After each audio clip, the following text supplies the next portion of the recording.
Hey guys, what's up? Welcome back to the Let's Crack Judiciary exam. Guys, today in this particular video, I'm going to discuss chapter number 5, which is talks about of arrest person of a person. Arrest of a person. कैसे एक person को arrest किया जाएगा और कौन कौन कर सकता है. पुलिस कर सकती है, एक प्राइवेट पर्सन कर सकता है और मैजिस्ट्रेट कर सकता है किसी पर्सन को अरेस्ट. So let's begin. जो सेक्शन 41 क्या कहता है देखते हैं. गाइस, जो सेक्शन 41 बोल रहा है व्हेन पुलिस में अरेस्ट विदाउट वारंट. कब पुलिस किसी पर्सन को विदाउट वारंट अरेस्ट करेगी. एनी पुलिस ऑफिसर में without an order of a magistrate के बिना ऑर्डर के एंड विदाउट वारंट बिना वारंट के arrest any person who commits. इसका क्लोज 1 बोल रहा है who commits in the presence of police officer cognizable offence. कोई कॉग्निजेबल ऑफेंस किया है,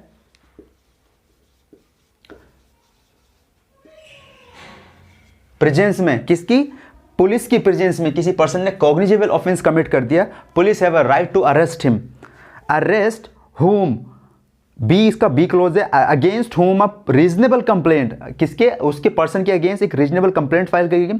हैज बीन मेड और credible information has been received, और एक इंफॉर्मेशन क्रेडिबल इंफॉर्मेशन है जिस पर आप बिलीव किया जा सकता है, रिसीव की है पुलिस ने. और a reasonable suspicious exist that he has committed, और उसको पूरा बिलीव हो रहा है, डाउट हो रहा है दैट उसने कोई ऐसा ऑफेंस कमिट किया है, cognizable offence punishable with the imprisonment. जो ऑफेंस है, जो ऑफेंस कॉग्निजेबल ऑफेंस कमिट किया है उसका पनिशमेंट कितना है, imprisonment for term which may be extend 7 year से कम, और 7 ईयर से कम विच मे एक्सटेंड टू 7 ईयर, और 7 ईयर तक, 7 ईयर तक का कोई उसने ऑफेंस या 7 ईयर से कम का कोई कॉग्निजेबल ऑफेंस कमिट किया है. वेदर विद और without fine if the following condition are satisfied namely. और ये कंडीशन, जो कुछ कंडीशन दी है 41 सेक्शन के अंदर, उसको फुलफिल कर रहा होगा तो पुलिस अरेस्ट कर लेगी. क्या कंडीशन है? पहला, the police officer has reason to believe, police को बिलीव हो रहा है on the basis of such complaint, उस कंप्लेंट और इंफॉर्मेशन और suspicious that such person has committed the said to offence. कोई पुलिस को बिलीव हो रहा है उस कंप्लेंट के ऊपर, उस इंफॉर्मेशन के ऊपर सस्पिशियस हो रहा है कि उसने ऑफेंस कमिट किया है. बी पार्ट बोल रहा है इसका. Second part, the police officer is satisfied that such arrest is necessary. Police officer अगर वहां पे सेटिस्फाइड हो जाता है कि जो अरेस्ट करना है नेसेसरी है, तो वहां फिर वो जाके उसे अरेस्ट करेगा. उसके भी कुछ क्लॉजेस दिए हुए हैं. To prevent such person from committing another any further offence, उसको प्रिवेंट करने के लिए उसको अरेस्ट कर लेगा कि वो फर्दर ऑफेंस ना करे. For proper investigation of that offence, proper investigation करेगा. And to prevent such person from causing the evidence of the offence, जो ऑफेंस किया है या फिर उसके एविडेंस के साथ कोई छेड़छाड़ ना करे, टैंपरिंग ना करे, तो वहाँ भी उसे प्रिवेंट कर सकता है. And the prevent such person from making any inducement. Suppose एक पर्सन है जिसने ऑफेंस किया है, वो दूसरे वाला को धमका रहा है, जिसके दूसरा वाला जो पुलिस को इन्फॉर्म कर रहा है उसके बारे में, तो उसको जाके वो पर्सन धमका रहा है कि तुम पुलिस को कुछ नहीं बताओगे, कुछ भी फैक्ट्स के बारे में डिस्क्लोज नहीं करोगे, तो पुलिस जाके उसको भी अरेस्ट कर सकती है. एंड जो इसका गाइस प्रोविजो है, और and the police officer shall record while making such arrest his reason, और पुलिस ऑफिसर रीजन रिकॉर्ड करेगी वाइल मेकिंग सच अरेस्ट, जब वो अरेस्ट कर रही होगी उस पर्सन को राइटिंग के अंदर.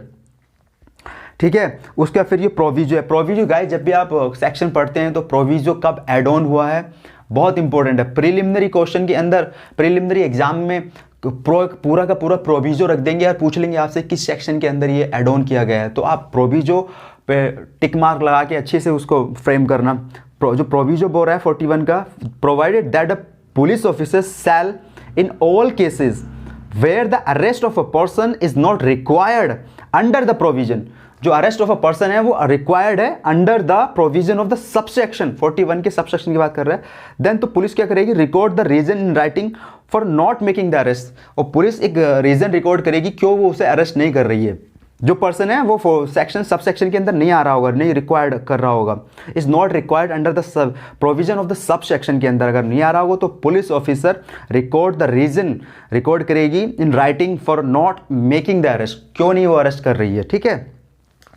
फिर उसके नीचे जो प्रोविजन के नीचे गाइज और कुछ है इसके clauses. Against whom a credible information has been received that he has committed a cognizable offence punishable with imprisonment for term which may extend to more than 7 year. जो पिछली बार बोल रहा था वहाँ मे एक्सटेंड 7 ईयर तक, but यहाँ बोल रहा है more than 7 year, whether with और विदाउट फाइन और विद डेथ सेंटेंस, या फिर डेथ सेंटेंस का कोई, and police officer has reason to believe on the basis of that information that such person has committed the said offence. जो offence किया है उसने कोई कॉलिजेबल है जिसका मोर देन 7 ईयर का या फिर डेथ सेंटेंस का पनिशमेंट है उसके अंदर।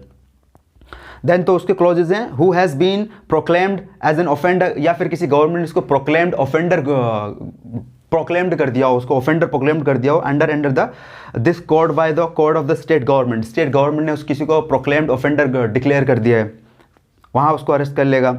इन whose position anything the found, किसी के पास चोरी की संपत्ति फाउंड की जाती है, stolen property, and who may be reasonably by suspected of having committed an offence with reference on such thing, उससे रेफरेंस करता हुआ कोई भी चीज़ है और कुछ चोरी की संपत्ति है तो उसको अरेस्ट कर लेगी।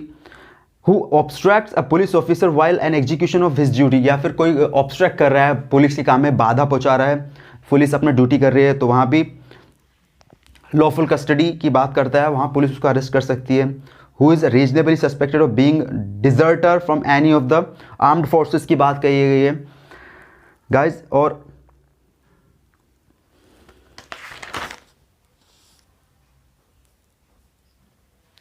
सो गाइज ये पूरा 41 के अंदर क्लॉजेस दिए हुए हैं अच्छे से, कब पुलिस अरेस्ट कर सकती है, कितना कर सकती है।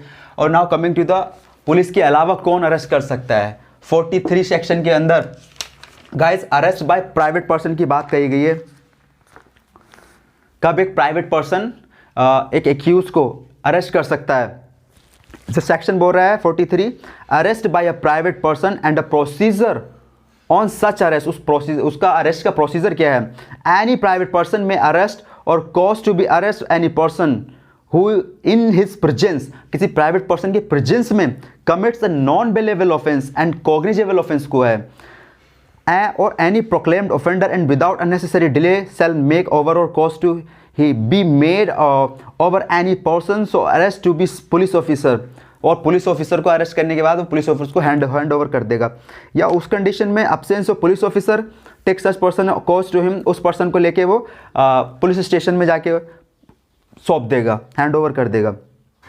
If there is a reason to believe that such person comes under the provision of section 41, reason होता है, बिलीव होता है पुलिस को कि जो पर्सन है वो अंडर सेक्शन 41 के अंदर आ रहा है, तो पुलिस क्या करेगी, री अरेस्ट करेगी, उसको दोबारा अरेस्ट करेगी।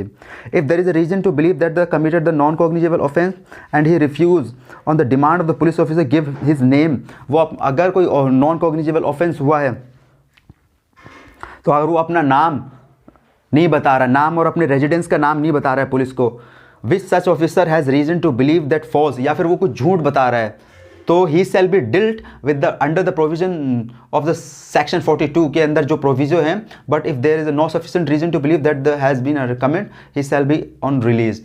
अगर वो जो अंडर सेक्शन 42 के अंदर जो प्रोविजन है उसके ऊपर उसकी कार्रवाई की जाएगी। अगर नहीं लगता ऐसा कि इस पर कोई ऑफेंस नहीं कमिट किया है तो उसे फिर रिलीज कर दिया, छोड़ दिया जाएगा। 41 बात करता है पुलिस पर्सन, पुलिस कब एक पर्सन को अरेस्ट करेगी, और 43 बात करता है अरेस्ट बाय प्राइवेट पर्सन, कोई प्राइवेट पर्सन कब करेगा, जब उसकी प्रेजेंस में कोई ऑफेंस कमिट हुआ। गाइज 44 जो सेक्शन है वो अरेस्ट बाय मजिस्ट्रेट की बात करता है। मजिस्ट्रेट के अंदर जुडिशियल मजिस्ट्रेट और एग्जीक्यूटिव मजिस्ट्रेट, उसकी प्रेजेंस में एग्जीक्यूटिव मजिस्ट्रेट और जुडिशियल मजिस्ट्रेट की प्रेजेंस में कोई क्या हुआ है, ऑफेंस कमिट हुआ है, whether executive with in his the local jurisdiction है, तो ही में हिमसेल्फ अरेस्ट या तो खुद कर लेगा या अंडर या फिर किसी को ऑर्डर कर देगा, भाई आप जाके उसको अरेस्ट करो। एनी मजिस्ट्रेट वेदर एग्जीक्यूटिव और जुडिशियल में at the time arrest of direct the arrest in his presence with his local jurisdiction any person for whose arrest in the competent at the time and the circumstance to issue the warrant, या फिर किसी को arrest करने के लिए वो competent है तो वारंट इशू कर सकता है। ठीक है, आई होप आपको ये सेक्शन क्लियर होंगे। बाकी नेक्स्ट वीडियो में हम अरेस्ट पर्सन के राइट पढ़ेंगे which is very important. So video आपको इन्फॉर्मेटिव लगती है तो चैनल को सब्सक्राइब कर लेना और वीडियो को लाइक कर देना। Thank you.